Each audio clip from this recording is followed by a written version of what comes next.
Depois do ministro do Trabalho e Emprego, Luiz Marinho, falar em deixar o governo caso o pacote de corte de gastos atinja a pasta, Carlos Lupe, da Previdência, vai na mesma linha. Em uma entrevista ao jornal o Globo, ele afirmou que sairá da esplanada se direitos adquiridos forem feridos. Ele teme também que a política de aumento do salário mínimo possa sofrer interferências. Ao contrário de Luiz Marinho, Carlos Lupe não é do PT, mas sim do PDT. Entretanto, o ministro faz parte da base trabalhista de Lula. Ele admite que o desafio é buscar o equilíbrio fiscal, apesar de reiterar que as medidas não podem ser feitas em cima da miséria do povo brasileiro.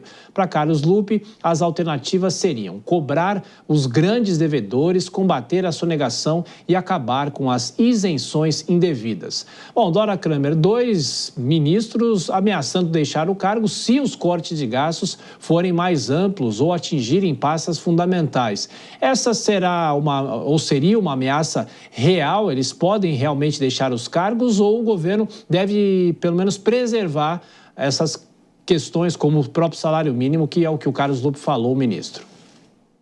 Ô, Tiago, independentemente de ser bravata ou ser algo real, é uma atitude absolutamente inadequada para quem faz parte de uma equipe e de uma presidência que está tentando levar um assunto, construir um consenso sobre um assunto sério, sobre um assunto que depende do futuro, mesmo político, do governo, porque se a economia explodir lá na frente, se a instabilidade econômica tomar conta do ambiente, a estabilidade política, ou melhor, a popularidade do presidente Lula vai para o espaço. Então, esse tipo de atitude, eu vou te falar, eu acho que eu nunca vi nenhum tipo de provocação desse tipo sem consequência, né? Luiz Marinho e o Lupe são aliados tradicionais e abrem espaço para, uma vez anunciado o pacote,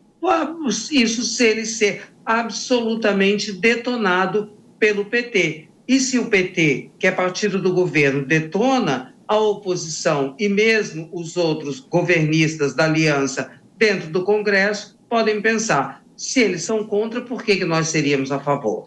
Isso mostra, Vilela, uma espécie de falta de comando, ou seja, os ministros falando muito, né, fazendo ameaças que podem deixar os cargos, enfim. E isso talvez não aconteceria nos outros mandatos do presidente Lula, né? Pois é, Tiago, bem observado. Isso demonstra realmente uma falta de comando para estar acontecendo uma certa situação como essa, onde ministros se colocam acima até dos interesses do país, acima do posicionamento oficial do presidente da República. E eu faço uma comparação não apenas com outros mandatos do presidente Lula, mas inclusive com esse mesmo mandato. Logo no início do mandato, teve ali um caso de um anúncio por parte do ministro Márcio França, salvo engano, onde o presidente da República, ele colocou ali ordem na casa, ele fez um posicionamento de que não poderia haver esse tipo de divergência, de dissonância dentro do governo. Você vê que agora se passaram aí quase 2 anos de mandato e a gente está percebendo uma falta de sintonia muito maior, colocando em xeque a própria autoridade do presidente da República.